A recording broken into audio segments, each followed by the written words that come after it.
Kula diminta panitia untuk bikin judul. Terus judul kula adalah keistimewaan mukjizat Al-Quran. Kersane akurat nih kula betul kerpean, jadi otoritatif. Karena kalau dalam pendapat ulama, kalau seorang mubalek atau seorang ulama atau siapa saja kok ngomong tanpa teks itu dia tersangka sebagai musyarrek. Musyarrek itu menandingi syariatnya Rasulullah SAW. Dengan pikiran-pikirannya, dengan jargon-jargonnya. Jadi itu masalah besar kalau dalam tradisi ulama, karena pikirannya tidak musalsal, tidak ada silsilahnya ila Rasulillah SAW. Makanya saya meskipun banyak orang percaya ngaji di mana-mana itu bawa kitab. Satu ya tadi niat ngerpek tadi supaya saya dulu masih ingat zaman di Sarang itu kalau tes itu banyak yang bawa kitab. Ketika ditanya, ini namanya ngerpek? Enggak Pak, mutolaah itu tanpa batas. Jadi mutolaah itu kapan saja. Yang agak kriminal itu kasus ujian nasional. Itu ada seorang guru SD. Ini kisah nyata, ingin membocorkan ujian apa? Nasional. Itu kan jelas kriminal itu. Si guru SD tadi berdalih gini, wong ujiannya mungkar nakir saja dibocorkan, apalagi ini ujian negara. Karena semua kiai itu kan mengajari kita marrobuka waman nabi, itu kan mengecewakan mungkar nakir, artinya kan membocorkan ujian.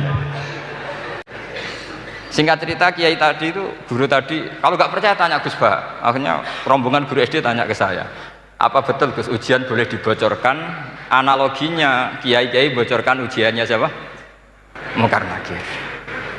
Karena saya ya NKRI harga mati, saya bilang tertawa-tawa. Kalau saya jawab gak kriminal dimarahin polisi. Kalau saya jawab kriminal, analoginya dengan mungkar nakir memang yang membocorkan itu apa? Nggak usah diteruskan, kalau saya bilang boleh nanti jadi kriminal. Dan agama ini adalah analogi. Analogi itu kias. Sehingga saya di sini insya Allah serius sekali membawa makalah mukjizatnya Quran. Kenapa demikian? Memang saya merasakan dan semua yang hadir di sini pasti merasakan bahwa mukjizatnya Quran itu luar biasa. Sehingga kita satu-satunya umat yang nggak ditunggui Rasul, tapi kualitas iman kita insya Allah menyamai periode-periode sahabatnya Rasulullah SAW. Tapi syaratnya tadi ya, dengan pikiran yang sama, dengan teks yang sama, dengan rasa yang sama, dengan kejiwaan yang sama. Caranya gimana supaya sama? Kita harus terus membaca teks. Teks itu mengingatkan kita. Misalnya begini, yang dikatakan mukjizat itu kan sesuatu dahsyat yang dalam nalar manusia itu nggak mungkin terjadi. Misalnya ontanya Nabi Soleh keluar dari batu besar, itu kan satu peristiwa yang akal manusia tidak sampai. Begitu juga tongkatnya Nabi Musa membelah Laut Merah, yang akal manusia itu tidak sampai. Tapi pikiran itu menurut mazhab kita yang waras ini, saya ulang lagi, kita yang waras itu pikiran kriminal, itu salah. Saya ulang lagi ya, kita semua kan umatnya Rasulullah SAW. Semoga benar-benar umatnya Nabi, bukan Islam yang kumat. Karena orang Islam itu pilihannya hanya dua, kalau nggak bersatu semat Islam ya Islam yang kumat. Kumat itu agak gitu, namanya kumat dalam bahasa Jawa. Begini, saya ulang lagi ya. Yang dikatakan mukjizat itu amrun khariqun lil adat, sesuatu yang luar biasa, kemudian dalam tanda kutip yang manusia itu tidak mampu, sehingga itu dikatakan mukjizat. Seperti tongkatnya Nabi Musa dan untanya Nabi Nuh yang keluar dari batu apa? Besar. Kalau kalian ingin jadi wali, pikiran seperti itu udah akan jadi wali. Gagal itu di KPU gagal. Jadi nggak usah sampai MK, di KPU sudah gagal. Kenapa demikian? Pertanyaannya begini. Memangnya sesuatu yang wajar kita lihat keseharian itu dalam kemampuan manusia? Saya ulang lagi, memangnya sesuatu yang biasa saja, yang normal saja itu dalam kemampuan manusia? Enggak juga kan? Manusia bisa enggak bikin unta? Yang wajar saja, yang lewat indukan, bisa enggak? Enggak kan? Manusia bisa bikin laut enggak? Enggak kan? Jadi kalau mukjizat itu dengan definisi sesuatu yang manusia tidak mampu, memangnya keseharian alam ini manusia mampu? Tidak juga kan? Nah, karena agama Islam dengan logika itu, Rasulullah SAW menolak mukjizat yang seperti itu. Ya, menolak mukjizat yang seperti itu. Makanya saya bilang pikiran pertama tadi itu kriminal, karena itu ditolak oleh Rasulullah SAW. Karena ya itu tadi, kalau itu dituruti, lama-lama kita tidak tahu kedahsyatan ciptaan Allah keseharian. Makanya ketika Rasulullah diminta laula utiya mislama utiya Musa, ya Muhammad itu punya mukjizat kayak tongkat Nabi Musa. Kasolihin Nuh, kasolihi soleh. Apa karena koti apa? Soleh. Sebagaimana untanya Nabi Soleh. Apa jawabnya Allah? Wa ma min dabatin fil ardi wala ta'iri yatiru bi janahihi illa umamun amsalukum. Bagian dijawab inna fi khalqis samawati wal ardi wa ikhtilafil laili wan nahar sampai saat terusnya wa tasrifir riyah saat terusnya la ayatil liqaumi yaqilun. Karena logika yang terbangun begini. Dan ini saya ulang lagi, ini syarat utama jadi wali. Ini masih satu poin. Nanti ACC-nya nunggu ketua-ketuanya. Tapi kamu jangan bayangkan wali itu kayak Sunan Kudus tunda. Jadi kalau kamu jadi wali itu maknanya kullu mukminin waliyullah itu diikhyakan banyak. Setiap mukmin itu walinya Allah. Tapi maknanya gini, waliyullahi wong sing bisa akeni Allah itu. Jadi enggak usah dimaknani kekasih Allah. Ya. Jadi karena dalam bahasa Arab itu waliyul yatim adalah orang yang kasihan sama anak yatim sehingga diurus segala keperluannya. Perempuan yang perawan punya bapak namanya apa? Wali. Artinya si bapak sayang sama putrinya disebut apa? Wali. Jadi nanti kalau kamu jadi wali dengan makna yang tadi kullu mukminin waliyullah. Setiap mukmin adalah orang yang dikasihani Allah. Dan insya Allah semua kita masuk, paham ya? Ya, enggak wali songo itu baru maknanya waliyullah sing disayang Allah. Kayaknya kita belum daftar yang ke situ nanti itu. Ada urutannya. Saya ulang lagi ya. Kalau kita mengakui kudrohnya Allah nunggu mukjizat, yaitu nunggu tongkatnya Nabi Musa membelah Laut Merah, nunggu ada unta keluar dari batu, maka itu kecelakaan besar dalam tauhid, kecelakaan besar dalam kesaksian kudratullah. Kenapa? Karena alam yang kita lihat keseharian juga tidak dalam kemampuan kita. Alam yang kita lihat keseharian juga tidak dalam kemampuan kita. Misalnya begini, kalau kamu melihat nyamuk, itu pertama Quran turun tentang nyamuk, itu orang munafik komentar, wah Tuhannya Muhammad kurangan stok, sampai contoh saja hanya seekor nyamuk. Tapi apa kata Allah? Innallaha la yastahi ayyadriba masalam ma ba'udatan fama fawqa. Nyamuk itu bukan sekedar kecilnya. Tidak usah kamu bikin nyamuk yang ada nyawanya, itu terlalu sulit. Sampean semua tak suruh bikin patungnya nyamuk. Gampang mana bikin patung nyamuk sama gajah? Gak usah dikasih nyawa. Terus cari tatahnya itu dari mana, orang Jepara pun tidak akan bisa. Belum nanti bentuk alat kelaminnya, belum nanti uratnya alat kelamin,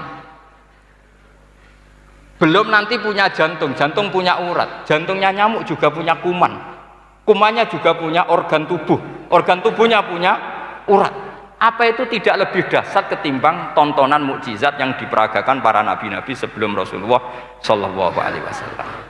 Maka sebetulnya ketika Quran saya katakan mukjizat ila yaumil qiyamah adalah pertunjukan Allah bikin nyamuk. Innallaha la yastahi ayyadriba mathalam ma ba'ud. Itu bagi orang alim percontohan nyamuk itu lebih dahsyat ketimbang percontohan mukjizat Nabi Musa membelah Laut Merah, juga lebih dahsyat ketimbang pertunjukan Nabi Soleh ketika mengeluarkan unta dari apa? Batu. Dong, jelas nih. Maka umat Rasulullah, terutama ulamanya harus ngomong seperti ini terus. Dengan cerita seperti ini, maka Quran jauh lebih dahsyat. Makanya mukjizatnya Quran tanpa apa? Batas. Jelas ya.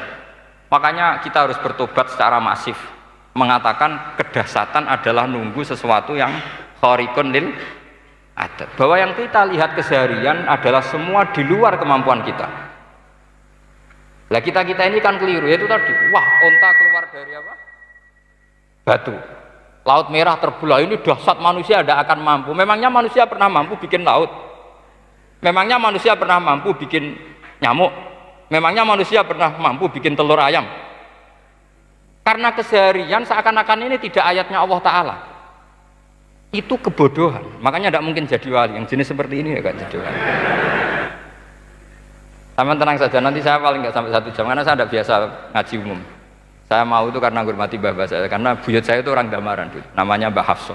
Hafsah binti Maksum bin Soleh bin Asnawi Sepuh. Jadi saya ini ya turunan asli orang Kudus. Jadi saya datang tidak dalam rangka hormat jenengan, hormat mbah saya sendiri sebetulnya.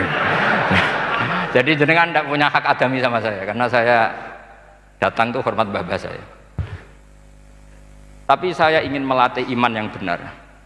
Saya ulang lagi, saya ingin melatih iman yang benar karena ini penting. Sehingga Allah cara menjelaskan iman itu aja inna fi khalqis samawati wal ardi. Kamu lihat saja langit dan bumi. Seterusnya sampai waqtilafil laili wan nahar, sampai wal fulkil lati tajri fil bahri, terus sampai wa tasrifir riyah. Ini semua tontonan yang kita lihat semuanya di luar kemampuan kita. Itu tadi contoh paling gampang, nyamuk. Kayak apa? Apapun profesornya seseorang, apa bisa bikin nyamuk? Tidak usah yang bernyawa, patungnya saja. Coba nyamuk itu punya organ tubuh enggak? Punya. Organnya ada kumannya enggak? Ada. Alat kelaminnya ada bolongannya enggak kira-kira? Ada. Kayak apa sulitnya? Jadi andaikan saya ke umatnya Nabi Musa terus bengkai lah sama Nabi Musa, ini gue Nabi Musa keren punya tongkat, saya akan bilang Rasulullah lebih keren karena punya Quran. Nah di sini makna kenapa mukjizatnya Quran dikatakan afdolul mukjizat, mukjizat paling keren paling hebat. Karena menjadikan manusia punya nalar yang lebih objektif. Artinya lebih objektif, kenapa kita hanya kagum dengan sesuatu yang dahsyat?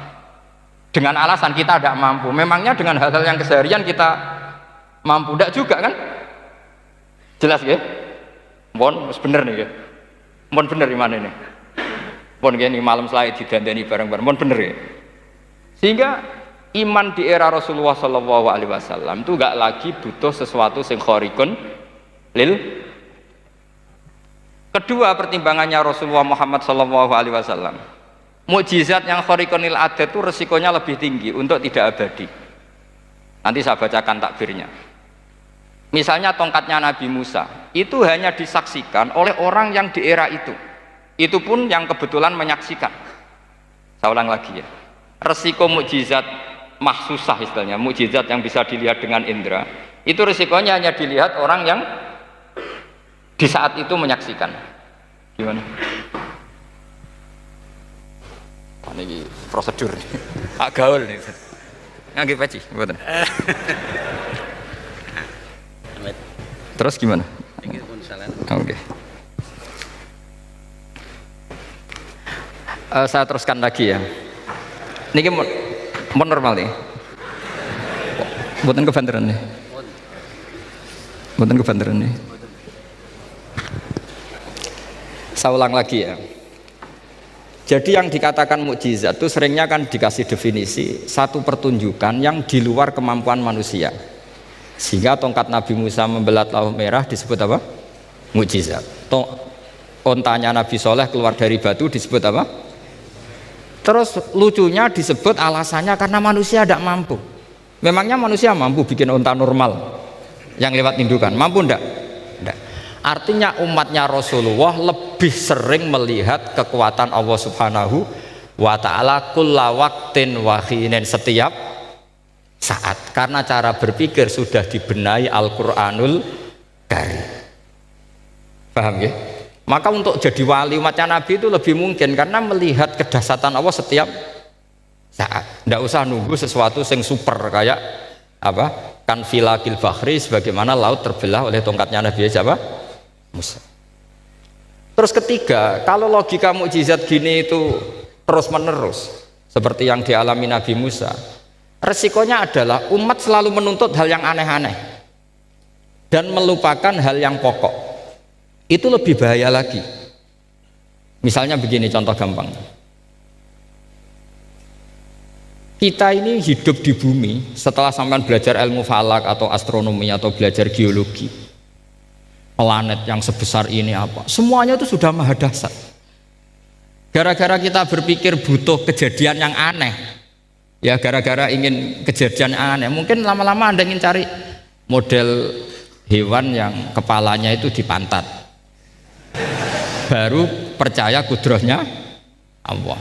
Lama-lama kamu jadi dukun, seneng ular yang berkepala manusia itu baru dasar. Nanti menjadi klinik. Makanya kritiknya ulama, mukjizat itu tidak perlu dituruti. Karena kalau dituruti itu bahaya bagi kelangsungan kenormalan kita.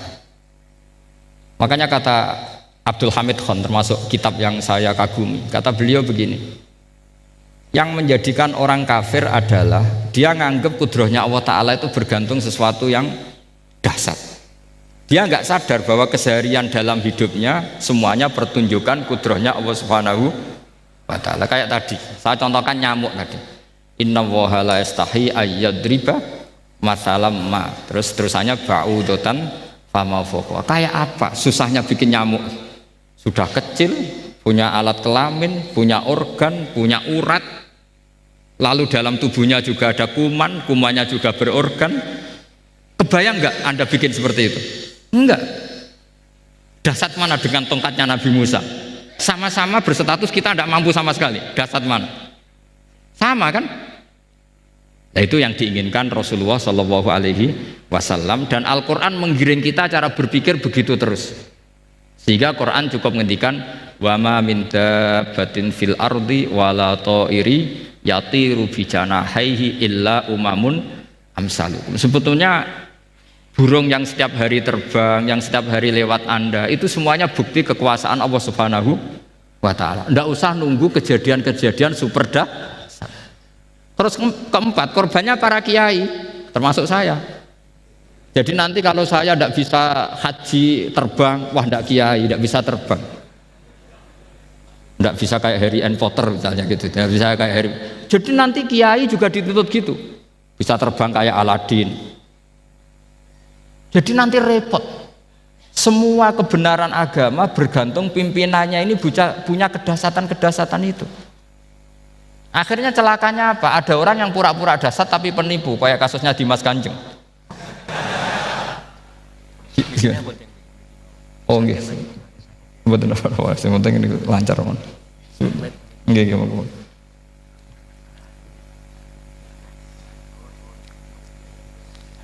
Jadi makanya nanti itu saya akan memberi penjelasan tentang apa? Mukjizatnya Al-Qur'an, kenapa disebut mukjizat paling apa dahsyat. Ini saya bacakan tag pokoknya ya supaya sampean tahu.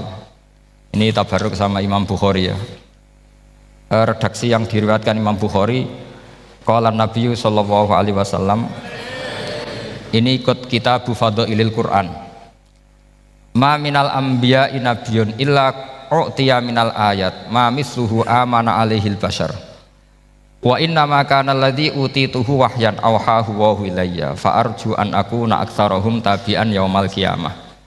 Jadi semua nabi punya mukjizat, yang lewat mukjizat itu orang dipaksa iman karena dahsyat tadi. Saking dahsyatnya terus cocok tidak cocok itu percaya.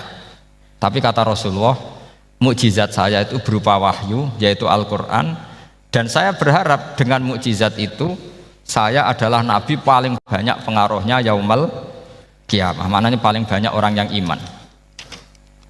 Terus di sini dikomentari oleh sarehnya ya, oleh penyarahnya yaitu Ibnu Hajar Al-Asqalani.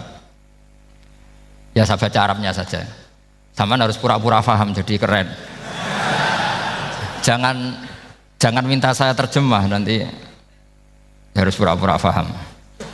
Bagus kok, mantas sabah bi qaumin fa huwa minhum. Jadi bergaya orang kaya ya dikira apa? Kaya, bergaya ulama ya dikira apa? Ulama. Nanti bergaya wali juga dikira wali. Saya baca ya, ini luar biasa menurut saya. Al makna annal mu'jizati al madiyata kanat khissiyatan tusyahadu bil absor kana qoti soleh wa asa Musa. Wa mu'jizatul Qur'ani tusyahadu bil basirah. Jadi kayak tadi, kedahsyatan tongkat Musa itu karena apa? Laut kok bisa dibelah sebuah tongkat? Itu aneh. Kalau maknanya aneh adalah di luar kemampuan manusia, nyamuk lebih aneh. Kayak apa susahnya bikin organ apa? Nyamuk yang sekecil itu. Artinya bedanya apa? Tongkatnya Nabi Musa dengan pertunjukan nyamuk yang sama-sama mengarah satu titik, yaitu mengakui absolutisme kudrahnya Allah Subhanahu. Sama ndak? Sama. Sehingga umatnya Rasulullah tidak perlu ditunggoni mukjizat simsalabim, cukup penalaran akal. Ini namanya basirah. Apa? Basirah. Nggih jelas ya. Mohon sampean ra usah kepen roh tokate Nabi Musa to. Cekap melihat apa? Nyamuk. Ya sudah bagus, sudah maju, sudah keren. Ya jelas ya. Li'annal ladzi yusyahadu bi ainir ra'si yang qaridu binqiradi musyahidihi walladzi yusyahadu bi ainil aqli baqin yusyahiduhu kullu man jaa ba'dal awali mustamirron. Sesuatu yang dipertontonkan lewat sesuatu yang fisik kayak tongkat Nabi Musa, itu yang percaya langsung tentu yang melihat. Setelah itu ada yang percaya, ada yang enggak. Bisa saja itu hoax, bisa saja macam-macam. Tentu yang nggak percaya tentu salah, ya kita sepakat. Tapi tetap saja yang nggak menyaksikan itu bisa saja nggak percaya, paham ya? Tapi logika kedahsyatan nyamuk, siapapun yang punya nalar percaya. Artinya giringan Al-Quran untuk melihat mukjizat itu kedahsyatan Allah bikin nyamuk itu abadi ila yaumil kiamah. Dan siapapun yang waras akan ikrar dan tetap menyaksikan, karena insya Allah ada nyamuk terus ila yaumil kiamah. Itu kan teman tidur kita, paham? Makanya kamu kompromi dengan nyamuk. Sekali-kali jangan dicaplek. Ini ayatnya Allah. Ya bila perlu dicium, dielus-elus gitu. Karena saya yakin yang hadir di sini andekan melihat tongkatnya Nabi Musa kira-kira dilus-elus enggak? Kira-kira? Andekan loh, kamu punya kesempatan melihat tongkatnya Nabi Musa, gimana? Dilus-elus, dikai mori. Jika kembang 7 taman kan gitu. Tapi kenapa nyamuk tidak kamu begitukan? Toh sama-sama ini ayatnya Allah yang luar biasa. Makanya ini ngaji di sini saya ulang lagi, sama tidak perlu merasa punya hak adami sama saya, karena saya memang buyut saya kandung itu orang Gamaran, namanya Mbah Hafsah. Hafsah itu binti Maksum bin Soleh bin Asnawi Sepuh. Jadi saya ini termasuk turunan beliau yang keluar dari Kudus di Rembang. Karena mbah saya kandung itu sepupunya Mbah Sahal, ya sama Mbah Sahal ibunya Badiah ya putrinya Mbah Hafsah ini. Kalau ibu saya namanya Sofiyah ya putrinya Mbah Hafsah ini. Jadi kenapa saya cerita ini, ya memang Quran sudah terang-terangan ngendikan dzurriyatam ba'duhan apa mim ba'd. Jadi kekuatan dzurriyah itu luar biasa. Jadi kita menjaga harkat dan martabat para leluhur supaya ilmu ini terjaga. Jangan marisi gayane tok, bae alim terus putune pedita-pediti gak alim, terus gak keren, menurut saya itu malu itu. Jadi marisi itu ya kalau putunya orang alim ya alimnya, jangan marisi mulyane. Ora alim terus mulya tok gelem dicucup, itu gak keren menurut saya. Niru alimnya dulu baru sama-sama dicucup, itu baru betul, Pak. Jadi ada aturannya lah. Saya teruskan. Sehingga Quran kalau menggiring mukjizat, ketika Rasulullah SAW dituntut kafir Mekah, kita tahu kan mereka nuntut apa misalnya? Lan nu'mina laka hatta tafjura lana minal ardi nabawayam bu'a au takuna laka jannatum min nakhili wa inabin fatufajjiral anhara khilalaha nabah tafsira au tusqitas sama kama za'amta alaina kisafan au ta'tiya billahi wal malaikati qabila au yakuna laka baitum min zuhrufin au tarqa sama. Masih mereka bilang gini, walan nu'mina liruqiyika hatta tunazzila alaina kitaban naqra'u. Mereka nuntut tuh, Muhammad saya percaya kamu Rasul, tapi syaratnya Mekah yang tandus sulap jadi kota yang subur makmur, menjadi jannat subur makmur. Atau begini saja Muhammad, kalau kamu gelo sama saya mangkel karena kita ada iman, turunkan saja azab. Kisafah minas sama, turunkan saja azab. Atau begini Muhammad, kamu kan bilang utusan Allah, kamu datang saja bersama Allah digandeng gitu. Digandeng terus sama Allah diangkat tangan kamu, dimaklumatkan kalau kamu rasulnya. Au ta'tiya billahi wal malaikati qabila.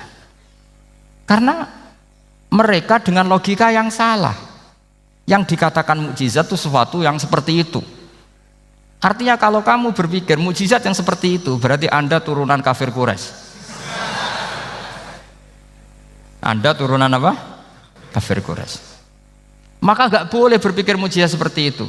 Nyatanya Allah cukup menjawab dengan ayat wa ma min dabatin fil ardi wala ta'iri yatiru bi janahihi illa umamun amsalukum. Dijawab lagi inna fi khalqis samawati wal ardi wa ikhtilafil laili wan nahar wal fulkil lati tajri fil bahr sak teruse la ayatil liqaumi yaqin. Semudah itu kita iman kedahsyatan kudrahnya Allah. Cukup melihat kerbau. Kok bisa ya jaga populasinya? Padahal tidak pernah dia seminar cara jaga populasi. Nyatanya tetap terjaga. Tanpa lamaran ya bisa jaga keturunannya. Tanpa sesar ya anaknya lancar.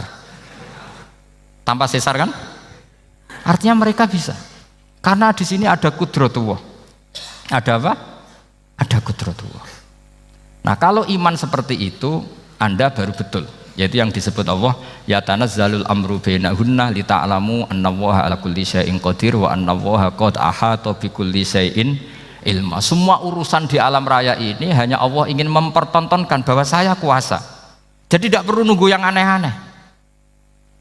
Sehingga andaikan saya ketemu Nabi Musa dan ketemu Rasulullah Muhammad SAW, pasti saya milih Nabi Muhammad sebagai ketua.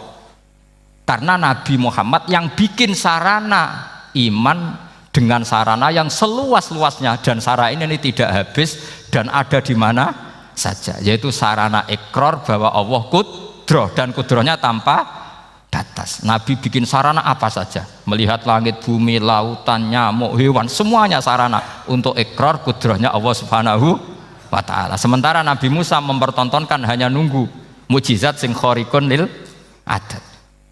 Paham ya? Makanya wajar kalau Nabi bergelar afdolul anbiya sayyidul awalin wal akhirin, karena memang lebih efektif cara menggiring supaya orang iman. Sekarang sudah tahu kenapa Nabi jadi sayyidul awalin wal akhirin? Sudah. Mungkin kemarin-kemarin tahu tapi gak tahu logikanya. Pokok iman. Selewat ke musola ngaji iman. Itu iman yang kurang betul itu, karena tanpa nadzor. Itu namanya taklid yang statusnya mukhtalaf alaih, masih disidangkan di MK. Paham ya? Iman. Jadi iman taklid itu iman yang masih disidangkan oleh para ulama. Ada hakim yang bilang sah, ada hakim bilang tidak sah. Tanya anak-anak Qudsiyah. Imanul muqallid itu mukhtalaf alaih apa mujma' alaih? Mukhtalaf alaih. Kalau imanu ahli nazar mujma' alaih. Insyaallah barokahnya ngaji ini semuanya min ahli nazar. Apa? Min ahlin, jangan amin sudah jadi, ini sudah jadi ini. Kalau amin kan masih berdoa, bisa makbul bisa ndak. Nggak boleh iman kok. Ayo iman kepada Allah dan Rasul, amin, ndak boleh. Sesuatu yang pasti ndak boleh diamini, itu kan jadi kacau nanti. Harus bilang apa? Sami'na wa ta'na. Nanti lama-lama kamu disuruh Allah, ayo sholat, amin. Ndak boleh. Jadi amin itu ada itu. Ada aturannya. Tapi bukan berarti saya nyalahkan jenengan, enggak. Ya memang salah gitu. Jadi kan. Ya kalau saya memang statusnya salah. Ya saya ulang lagi ya. Berarti Rasulullah adalah Rasul yang sukses membuat sarana orang kembali ke Allah, mengakui kudrahnya Allah dengan sarana apa saja. Melihat rumput, melihat hewan, dan hewan itu ya apa saja. Gabah itu apa saja. Hewan yang melata di bumi apa saja, semua bukti kudrahnya Allah. Bahkan Rasulullah sukses membiarkan umatnya nggak ditunggui beliau tetap iman. Mergo ditunggui konsep sing super, gini kok Al-Qur'anul Karim. Jelas ya? Tapi caranya memahami ya seperti yang saya terangkan ini.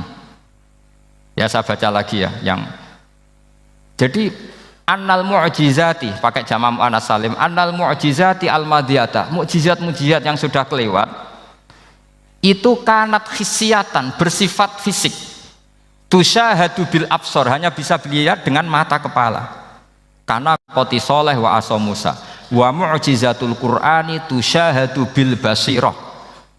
Sementara mukjizatnya Quran disaksikan dengan mata hati, dan setiap orang punya mata hati. Fayakunu man yattabi'uhu li ajliha aksar li annal ladzi yusyahadu bi ainir ra'si yang qaridu bingkiradi musyahidihi walladzi yusyahadu bi ainil aqli baqin yusyahiduhu kullu man jaa ba'dal awal mustamirron.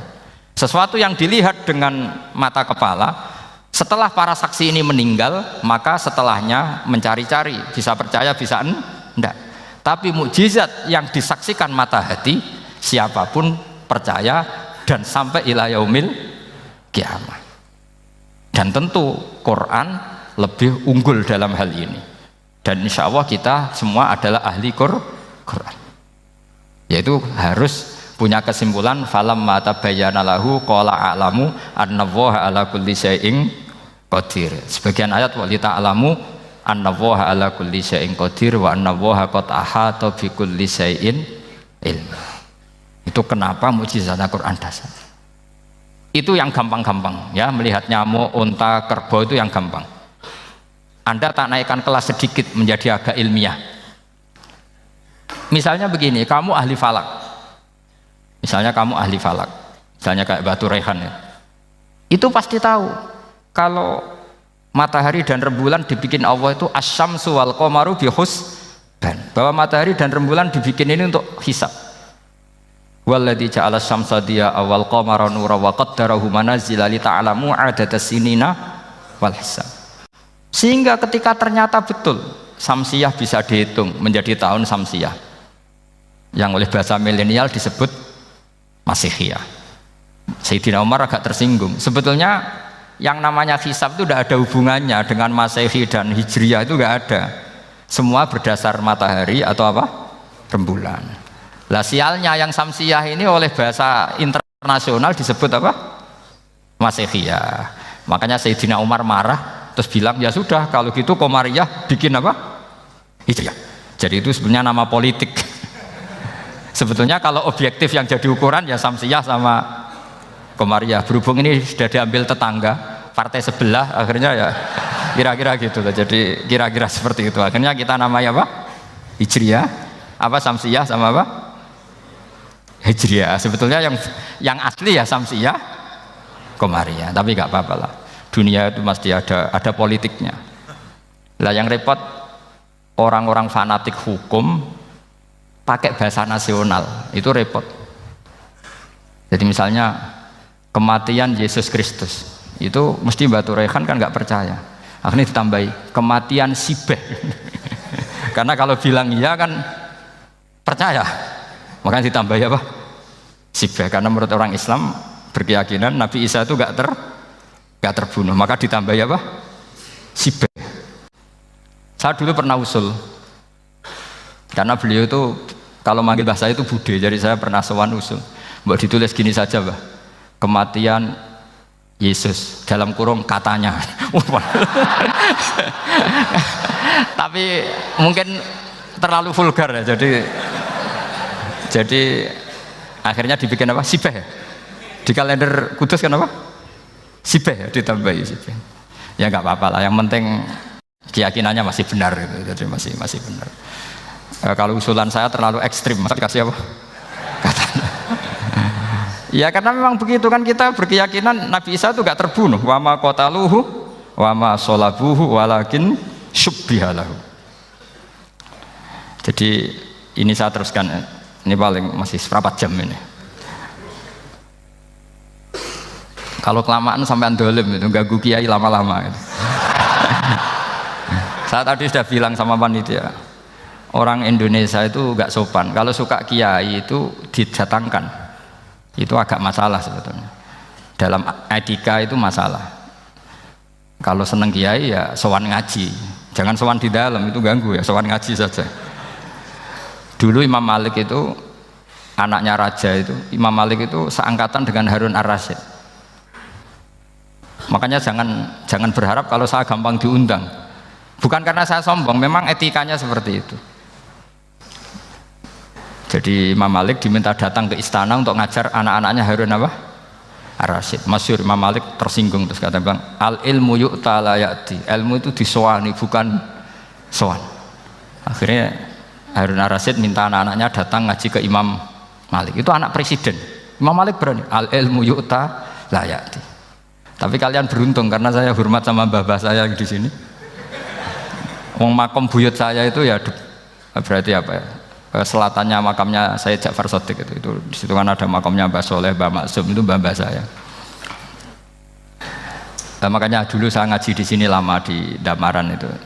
Masnya lama itu ya mungkin setahun.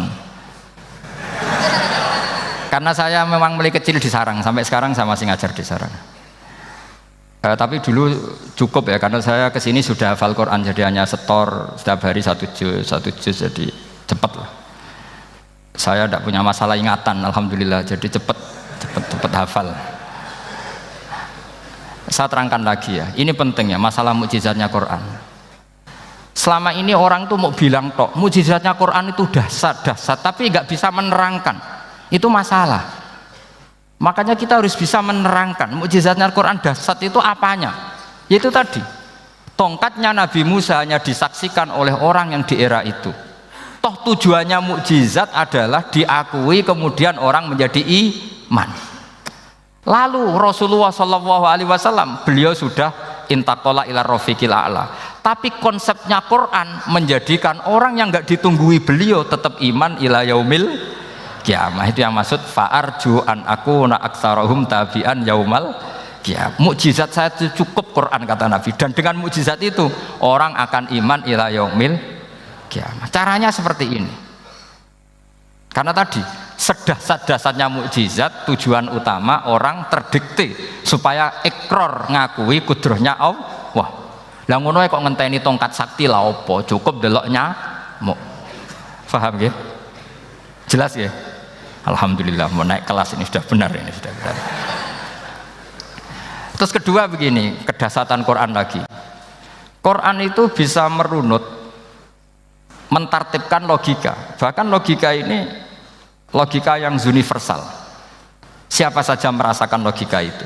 Misalnya begini, dulu orang kafir itu punya Tuhan banyak. Tentu yang dipertuhankan yang mana? Yang dipertuhankan itu banyak. Karena pikiran mereka urusan banyak, problem banyak, ya Tuhannya harus banyak.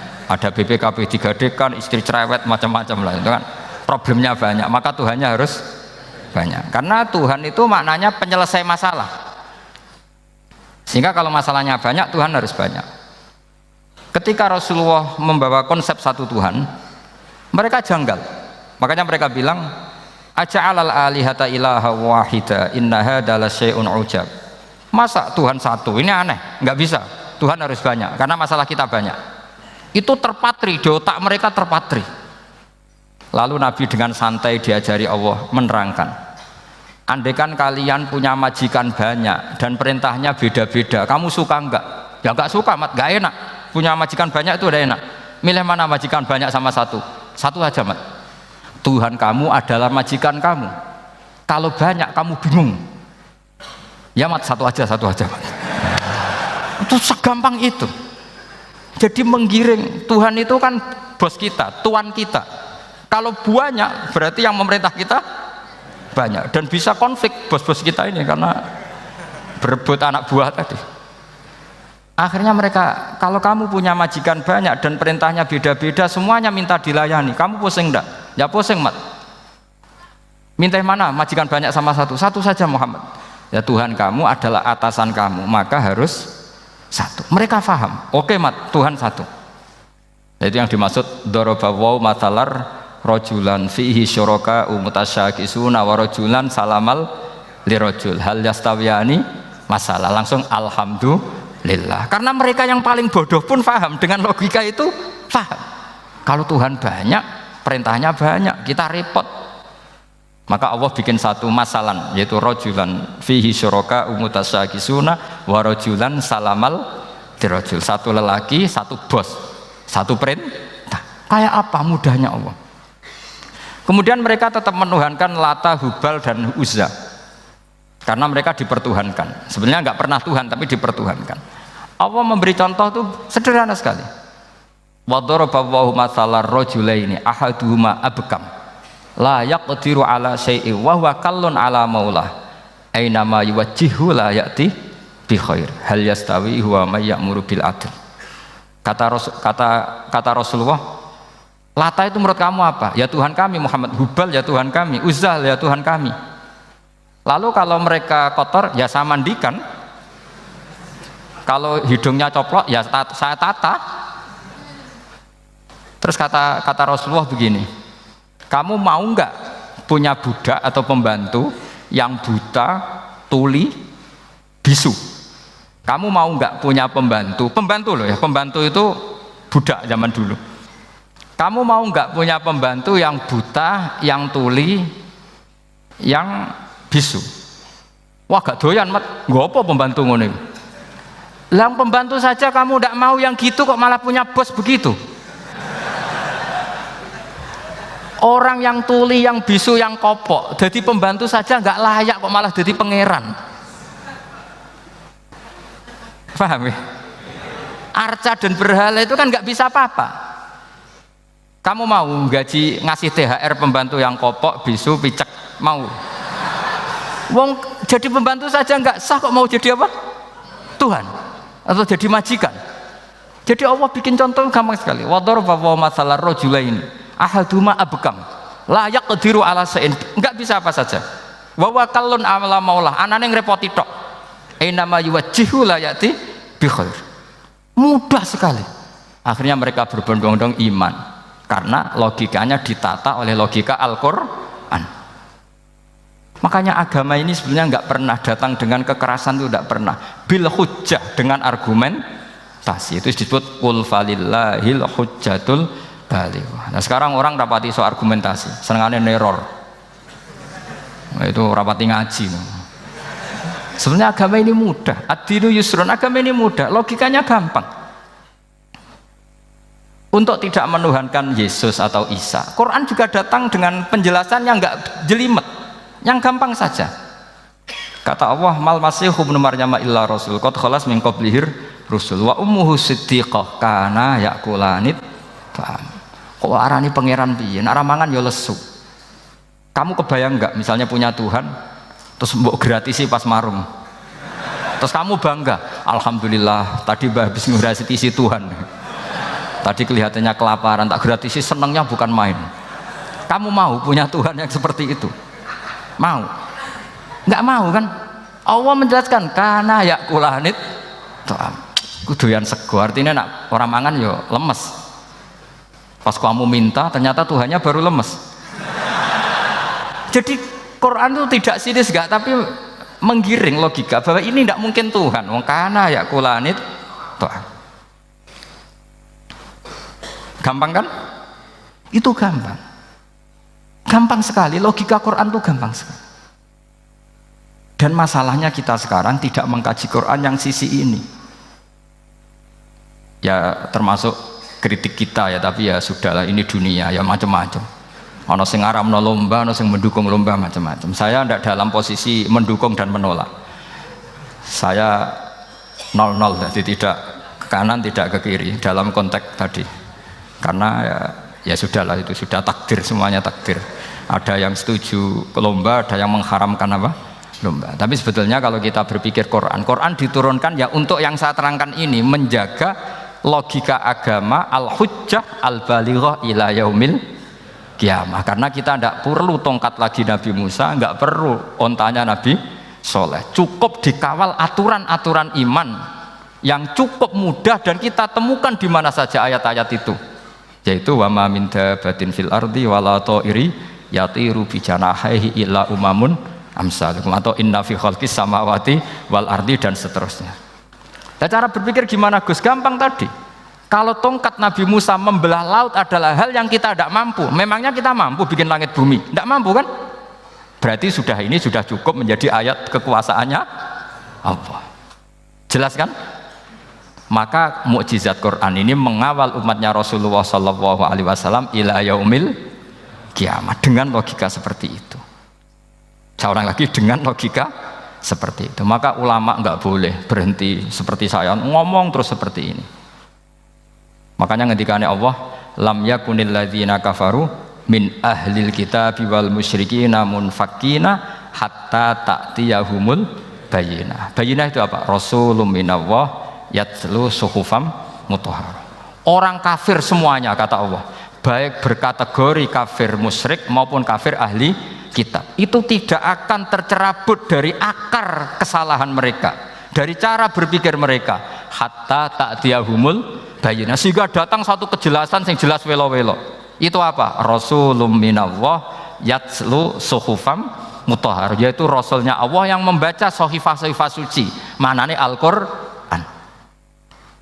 Untuk menafikan ketuhanan berhala, ketuhanan Yesus, kita cukup dengan konsep Quran. Kayak tadi kana yakulanit, termasuk untuk menafikan Tuhan balita, paham ya? Tuhan apa? Fir'aun. Ini contoh terakhir, sampean siap-siap saja selesai. Karena saya memang mau selesai ini, bukan guyon, memang mau selesai. Karena menurut saya mukjizatnya Quran itu jelas. Jadi diterangkan seperempat jam ya jelas, 10 menit ya jelas. Kalau kamu butuh lama, berarti kamu menyangsikan kejelasan Al-Quran. Dan itu kriminal besar itu. Kalau nggak boleh dibahasakan murtad besar ya kriminal apa besar. Nggak guyon, betul itu. Saya tadi mau nyontohkan apa tadi? Tuhan balita ya. Fir'aun itu berdebat sama Nabi Musa. Singkat debat begini. Kalau nggak salah di J19, kalau nggak salah di surat Syu'ara. Dicari sendirilah. Pertama ditanya gini, Musa kamu kesini ada apa? Ya bawa konsep Tuhan. Yang jelas itu tidak kamu ya. Lalu Tuhan kamu siapa? Rabbus samawati wal ardi, yang menuhani langit dan bumi. Si Fir'aun masih berkelit. Begini, soal yang di bumi, saya jalan-jalan kemana-mana setahu saya yang jadi Tuhan saya. Ma'alim tulakum min ilahin apa? Ghairi, di mana-mana yang dituhankan saya. Soal kemungkinan di langit begini, tunggu saya. Terus di Haman dipanggil. Ya Haman ibnili sarhal ali abluhul asbab as-samawati fa'attali'a ila ilahi Musa. Haman, bikinkan piramida yang tinggi. Saya mau lihat Tuhannya Musa, apa betul ada? Padahal andaikan terjadi piramida kan Tuhan pun nggak bisa dilihat. Wong sampean yang wali saja tidak bisa melihat. Wali tadi yang sing disakeni Allah tadi itu aja nggak bisa melihat. Apalagi Fir'aun. Akhirnya Nabi Musa sadar bahwa logika itu tidak masuk ke Fir'aun, nggak masuk. Padahal ada pengawalnya banyak. Dan karena semua Nabi fatona itu ibarat mobil ganti gigi, ganti argumentasi. Gini saja, yang menuhani leluhur kamu, mbah-mbah kamu, itu sontak kaget Fir'aun. Pengawalnya ya kaget. Oh iya, kalau Fir'aun ini Tuhan, mbah-mbahnya tanpa Tuhan. Kan Tuhannya datang terlambat. Berarti mbah-mbahnya dulu itu tanpa Tuhan, karena ini ada Tuhan balita itu ada itu. Akhirnya hampir separuh, mungkin hampir semua pengawalnya Fir'aun itu iman semua. Meskipun yaktumu imanahu, ini yang diceritakan Quran, wa qala rajulun mu'minun min ali fir'auna yaktumu iman. Karena runtuh, semua logika Fir'aun sebagai Tuhan itu runtuh. Hanya dengan logika, kalau kamu Tuhan, lalu mbah kamu Tuhannya siapa? Fir'aun mangkel. Wah bahaya logika Musa, tangkap Musa, udah gak debat lagi. Kayak apa mudahnya logika Quran untuk menafikan ketidaktuhanan Fir'aun. Yaitu mengatakan Rabbukum wa Rabbu abaikumul awwali. Karena dikatakan Tuhan langit, Fir'aun masih berkelit. Nanti dulu saya mau bikin piramida, mau saya lihat ada enggak Tuhan kamu. Nabi Musa langsung ganti gigi, yang nuhani mbah-mbah kamu.